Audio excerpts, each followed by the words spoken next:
5일 수요일 글로벌 마켓 헤드라인입니다. 미국의 1월 소기업 경기 낙관 지수가 97.1로 집계되면서 예상을 하회했습니다. 미국의 12월 무역 적자가 807억 달러로 집계됐습니다. 지난해 적자 규모는 역대 최대를 기록했습니다. 미국의 10년물 국채금리가 2%에 육박하면서 증시 변동성이 우려된다는 분석이 나왔습니다. 미국 상무부가 중국 기관 33곳을 수출 통제 대상 목록에 추가했습니다.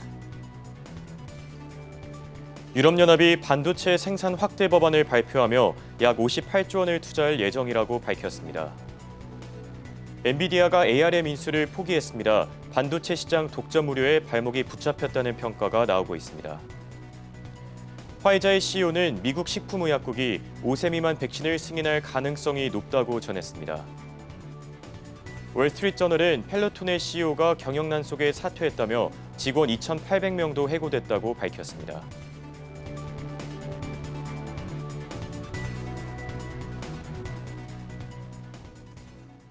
네, 여러분 안녕하십니까? 수요일 굿모닝 한경 글로벌 마켓의 전세원입니다. 안녕하십니까? 홍성진입니다. 장 마감까지 30분을 남겨두고 있는 현지 시간 화요일 미국 증시 현재 3대 지수가 일제히 상승하고 있습니다.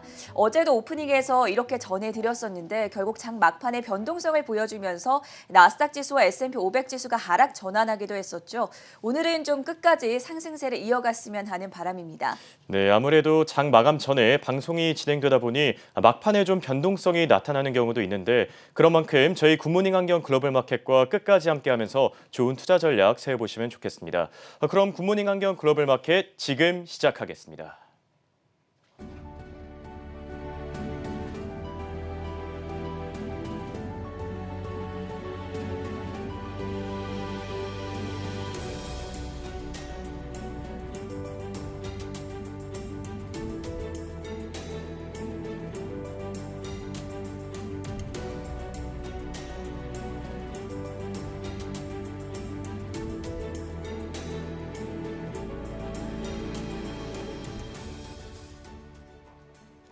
네, 먼저 마감을 앞둔 미국 증시 시황과 ETF 시장 흐름 살펴보겠습니다. 강수민 그리고 이은 캐스터 연결돼 있습니다. 안녕하십니까?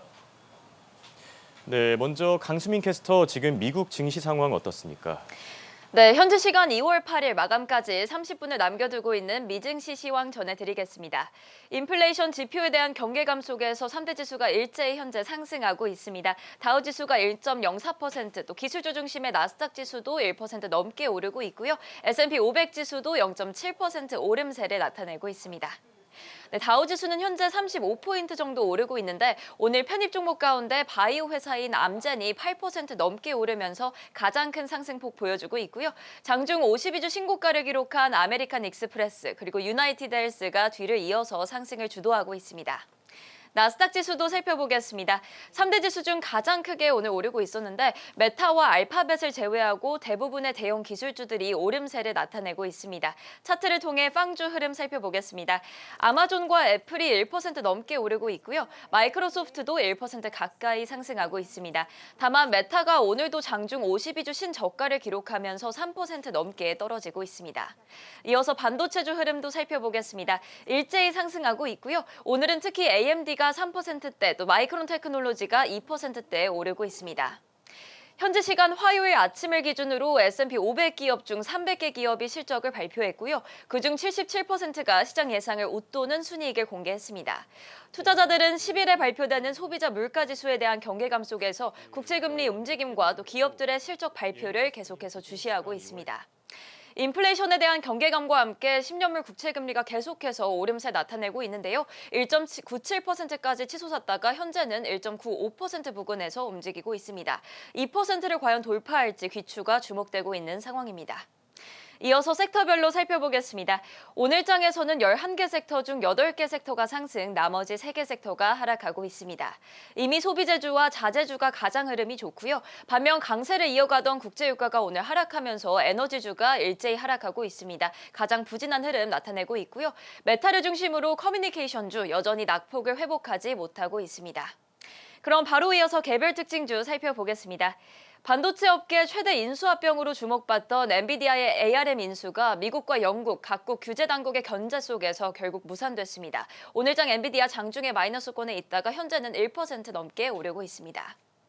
트위터에 대한 강력한 믿음을 보여왔던 캐시우드가 트위터의 실적 발표를 앞두고 트위터 주식을 대거 처분했다고 전해졌습니다. 아크 이노베이션 ETF에서 가지고 있던 360만 주의 트위터 주식을 어제 처분했고요. 또 아크 넥스트 제너레이션 인터넷 ETF에서도 28만 주를 매각한 것으로 나타났습니다. 이에 따라 트위터 실적 둔화 우려도 커지고 있는데 목요일 장 마감 후 발표되는 트위터 실적 지켜봐야 할 것 같습니다. 오늘장 트위터 현재 0.4% 떨어지고 있습니다. 이어서 펠로톤 살펴보겠습니다. 펠로톤 CEO인 존 폴리가 CEO 자리에서 물러난다고 전해졌습니다. 후임 CEO로는 넷플릭스와 스포티파이에서 최고 재무 책임자를 맡았던 베리 메카시가 지명됐고요. 또 펠로톤은 사무직 직원의 20%인 2,800명을 해고하기로 전해졌습니다. 펠로톤이 연간 매출 전망치를 대폭 하향했음에도 불구하고 오늘장 주가가 25% 넘게 급등하고 있습니다. 백신주 흐름도 살펴보겠습니다. 화이자도 실적을 발표했는데 주당 순이익이 시장 예상을 웃돌았고요. 또 코로나 백신에 대한 연간 매출 전망치도 높게 잡았습니다. 올해 540억 달러, 우리 돈으로 64조 원의 매출을 올릴 것으로 예상했고요. 하지만 매출 자체가 시장 예상을 밑돌면서 오늘장 주가가 3% 넘게 빠지고 있습니다. 노바백스는 세계적으로 공급하기로 한 코로나 백신 20억 회분 중 1,000만 회분만을 전달했다는 소식에 오늘장 주가가 13% 넘게 크게 빠지고 있습니다. 할리 데이비드슨이 실적을 공개했는데 매출도 시장 예상을 웃돌았고요. 또 시장에서는 주당 0.38달러의 순손실을 예상하고 있었는데 0.14달러의 주당 순이익을 기록하면서 깜짝 순이익을 달성했습니다. 가격대가 높은 오토바이 모델에 대한 수요가 늘었기 때문이고요. 해당 소식에 오늘장 14% 넘게 급등하고 있습니다. 이어서 월가 아이비들의 투자 의견 살펴보도록 하겠습니다.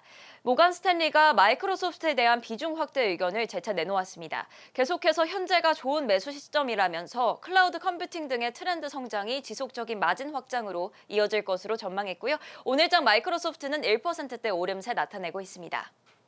내일 실적 발표를 앞두고 있는 디즈니에 대해서는 리더미 중립 의견을 유지했습니다. 디즈니를 흔히 지적재산권, IP 제국이라고도 부르는데 리덤은 디즈니만큼 팬층이 두터운 IP가 없다면서 메타버스의 수혜주가 될 것으로 전망했습니다. 하지만 오늘장 디즈니는 0.1% 소폭 하락하고 있는 모습입니다. 자동차 업계에 대한 월가 아이비들의 평가도 이어졌는데 먼저 제너럴 모터스 살펴보겠습니다. 모간 스탠리가 제너럴 모터스에 대한 투자 의견을 비중 확대해서 중립으로 하향 조정했습니다. 목표가도 75달러에서 55달러로 낮췄고요. 제너럴 모터스의 올해 가이던스가 모간 스탠리 기대에 미치지 못했고 또 전기차로의 전환도 우려되는 부분이 있다는 분석입니다. 해당 소식에 오늘장 제너럴 모터스는 2% 넘는 내림세 나타내고 있습니다. 모간 스탠리는 페라리를 최선호주로 재차 선정했습니다. 지난주 페라리가 실적을 공개했는데 주당 순이익은 시장 전망치를 30% 상회하면서 어닝 서프라이즈를 기록했고요. 또 모간 스탠리는 페라리가 지난해 역대급 실적을 기록한 것을 긍정적으로 평가했습니다. 오늘장 페라리 1% 가까이 상승하고 있습니다. 바클레이즈가 니오에 대한 비중 확대 의견을 제시했습니다. 바클레이즈는 니오가 럭셔리 자동차로서의 브랜딩을 성공적으로 했고 또 디자인은 물론이고 서비스 분야에서도 개선되고 있다고 평가했습니다. 오늘장 니오는 2.8% 오르고 있습니다. 마지막 종목입니다. UBS가 우버에 대한 매수 의견을 유지했습니다. 현재 시간 10일에 있을 우버의 투자자의 날을 앞두고 긍정적인 평가를 내놓았고요. 우버의 차량 예약률이 2019년과 비교했을 때 2023년에 빠르게 성장할 것으로 내다봤습니다. 오늘장 우버는 2% 넘는 오름세 나타내고 있습니다.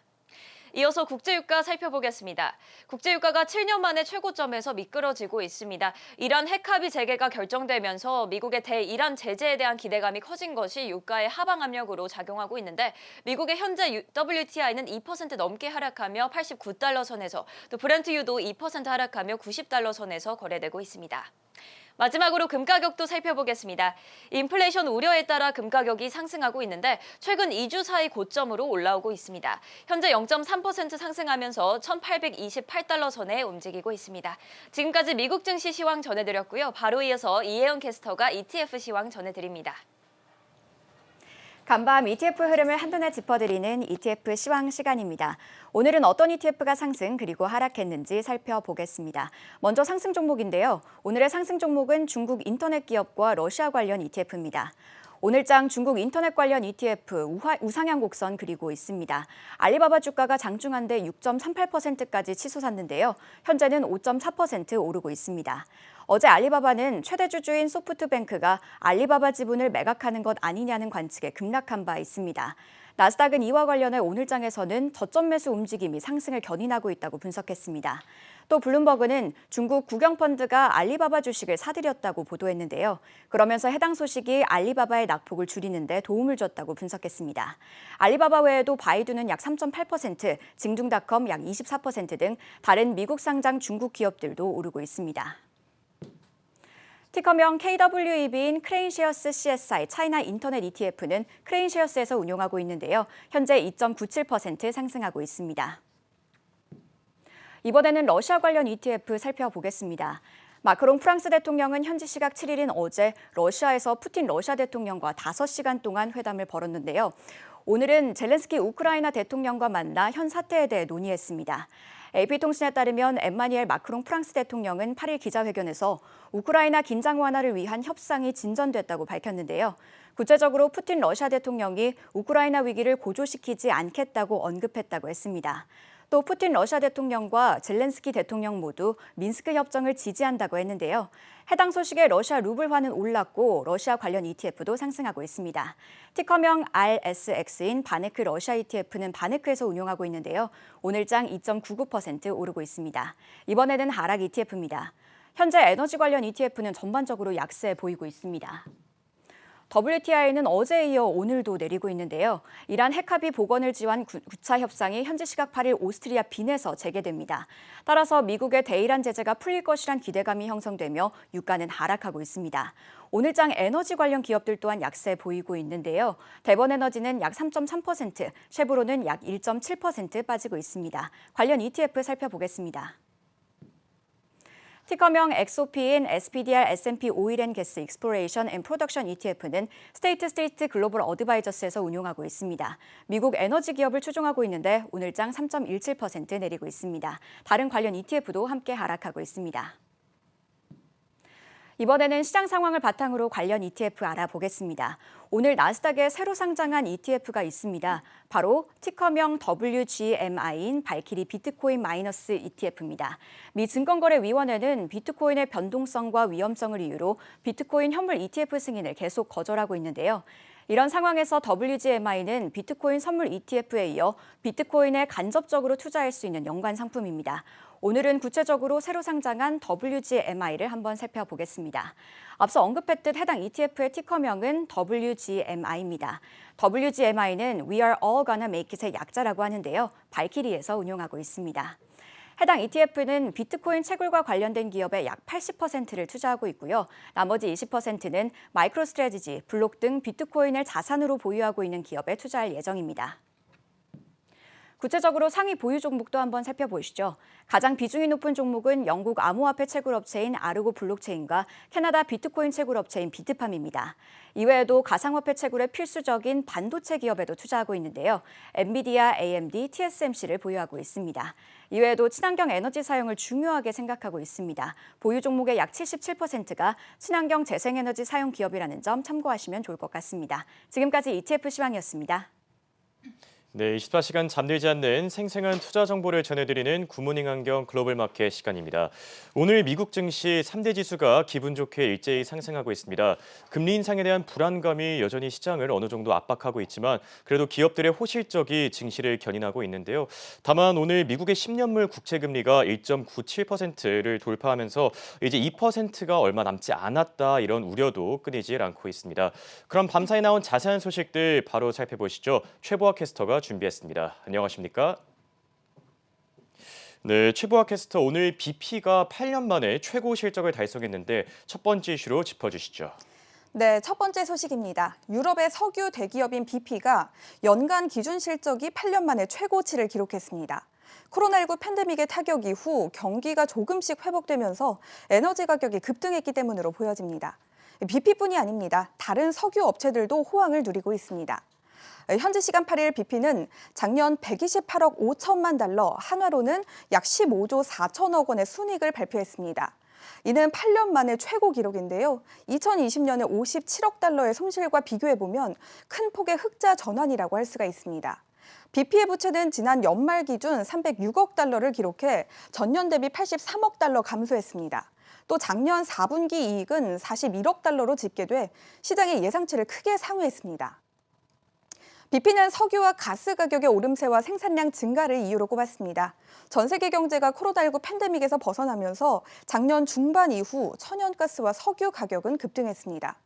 유럽의 천연가스 가격과 아시아의 LNG 선물 가격은 작년 4분기에 사상 최고치를 경신했습니다. 전날 WTI 선물은 배럴당 91.32달러에 마감해 2014년 이후 최고치를 기록했습니다. 최근 석유 기업들의 주가도 침체된 주식시장과는 달리 상승 랠리를 이어가고 있습니다. 세계 최대 석유 기업인 엑슨모빌도 지난해 230억 달러의 순이익을 올리면서 2014년 이후 최고의 실적을 보여줬습니다. 쉐보론도 지난해 7년 만에 최고치인 156억 달러의 순이익을 냈습니다. 두 번째 소식입니다. 아크인베스트의 CEO인 캐시 우드가 트위터의 주식을 대거 매도한 것으로 드러났습니다. 돈나무 언니라는 애칭으로 불리는 캐시 우드는 그간 트위터에 대한 강력한 믿음을 보여왔기 때문에 이 같은 결정이 더욱 놀랐습니다.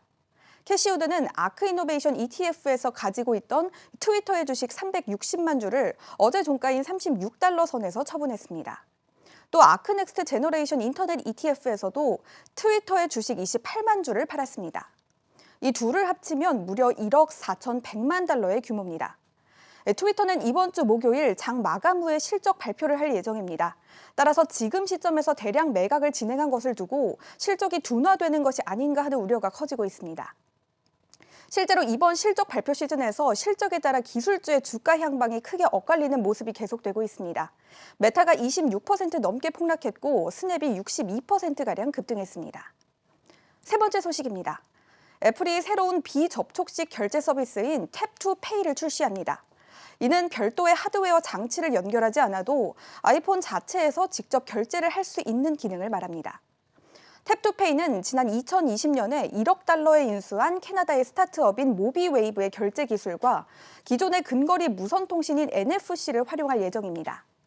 현재 사용되고 있는 애플페이는 오프라인 결제의 경우 별도의 NFT 결제 단말기가 필요합니다.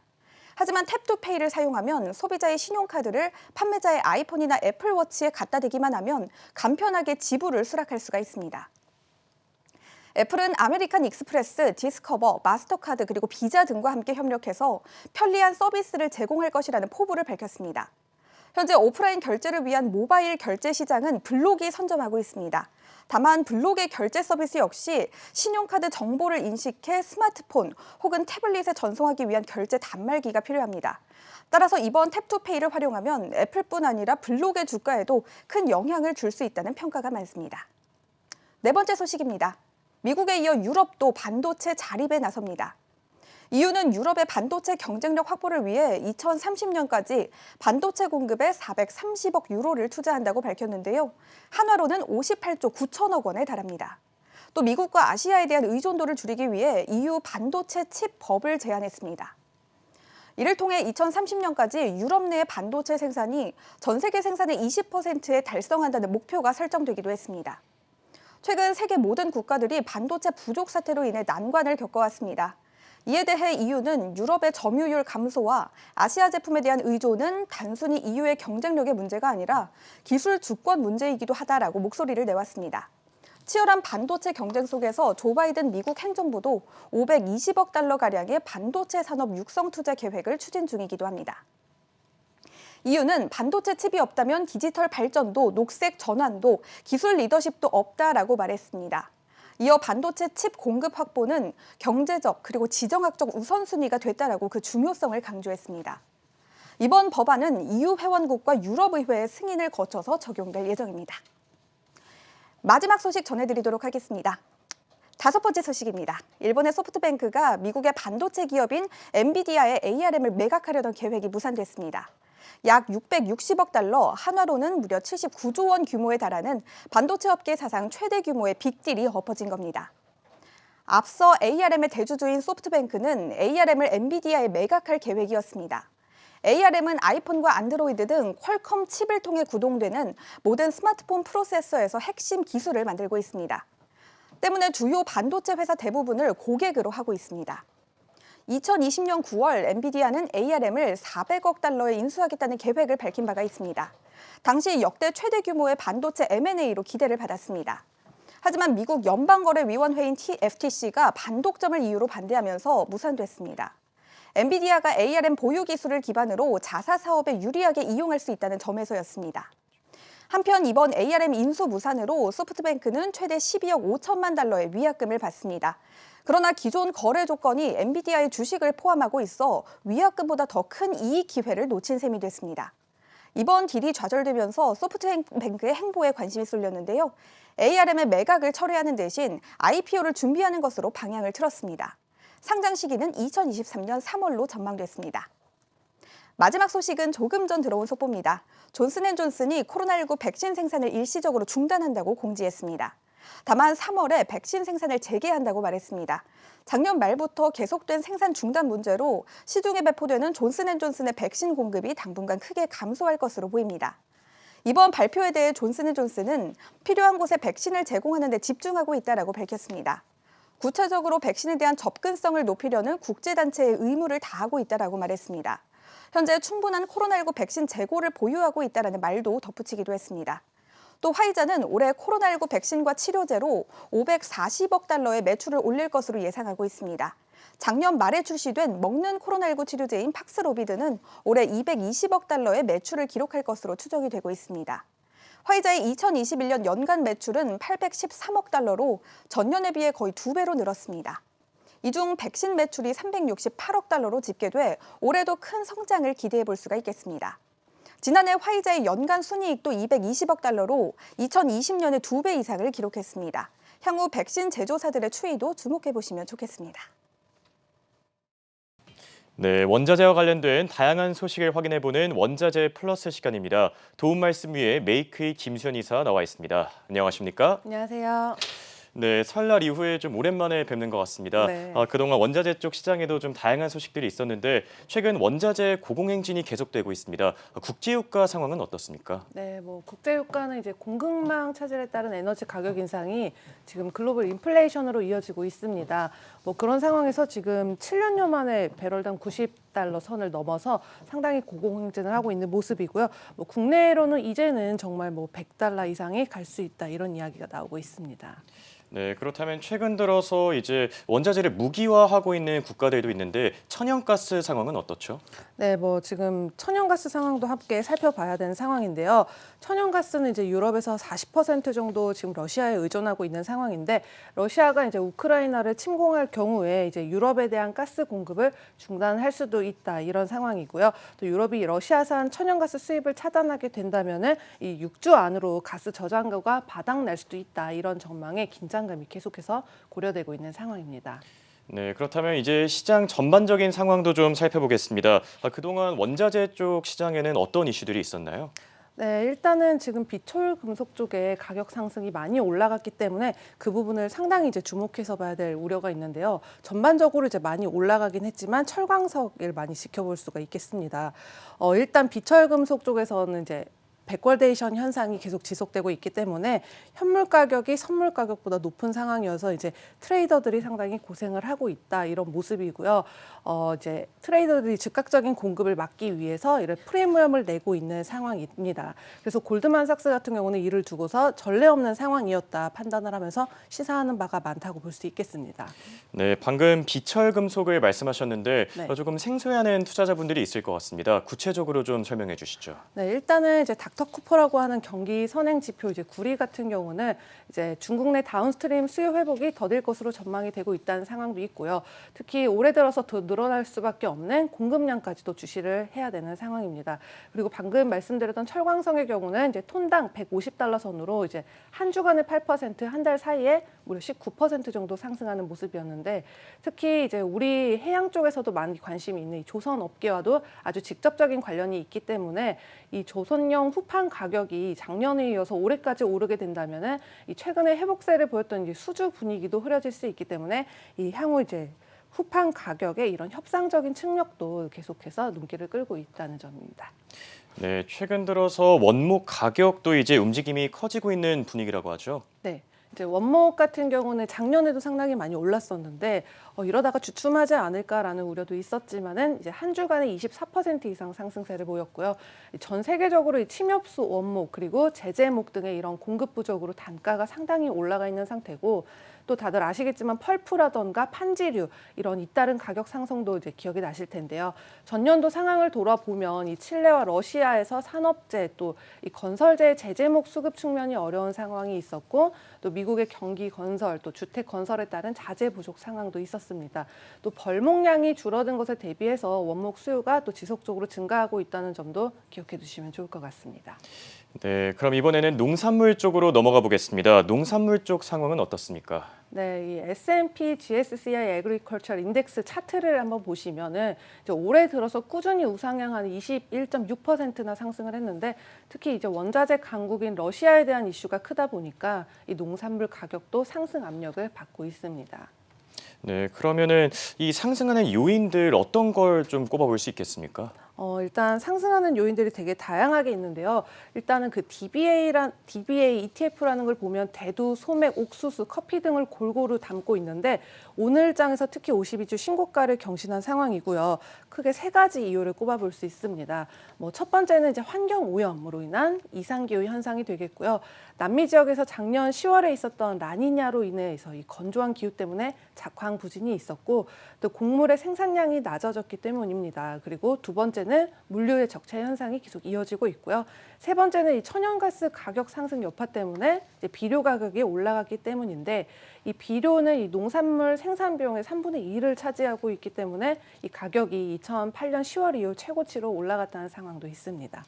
네, 천연가스 가격 상승이 비료 가격 상승까지 이어진다. 언뜻 이해가 안 되는 부분도 있는 것 같은데요. 네, 이 비료의 주 원료가 암모니아 질소라고 하는데요. 이 암모니아 질소를 바로 이 천연가스를 추출해서 사용을 하기 때문에 천연가스 가격이 오른다 그러면은 비료가 같이 올라간다라고 쉽게 네. 생각할 수 있습니다. 그렇군요. 최근 커피값 인상이 또 이슈가 되기도 했습니다. 원두 가격도 계속 상승세를 나타내는 분위기죠. 네, 그 원두 가격도 이제 아시다시피 수요 대비 공급 부족을 전 세계적으로 겪고 있는 상황이잖아요. 우선 커피 원두는 이 서리와 가뭄이 작황에 어느 정도 부정적인 영향을 끼치느냐 이것에 따라서 생산량 전망이 달라지는데 이 세계 최대 이제 생산지죠 브라질의 이제 기상 악화가 올해 지속이 됐기 때문에 생산 차질이 당연히 있었고 또 운송 비용 상승도 악영향을 같이 끼쳤다라고 볼 수 있고요.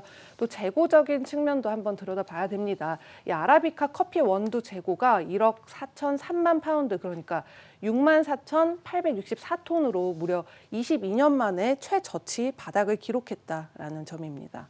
네, 아무래도 이제 커피 나무가 자라는 데 시간이 또 좀 걸릴 것 같고 또 코로나19로 인해서 노동력 부족도 현재 심각한 상황인데 그렇다면 수요와 공급이 균형을 이루는 시점이 좀 먼 미래가 될 것 같습니다. 네, 그 유엔 산하의 국제 커피 기구라는 곳이 있는데요. 그 이제 집단에서 봤을 때 2025년까지 정도는 이렇게 따라잡아야지 지금과 같은 추세를 이겨낼 수 있다. 수요와 공급을 맞출 수 있을 것으로 보고 있고요.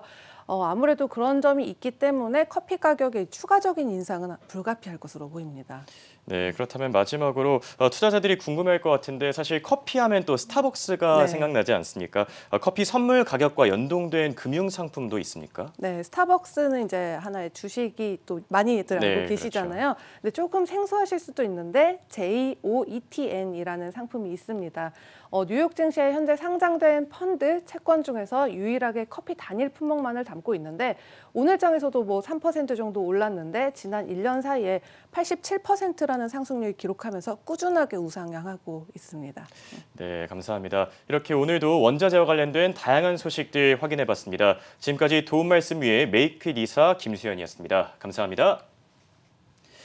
네, 굿모닝 안경 글로벌 마켓은 5시 30분부터 7시 30분까지 계속됩니다.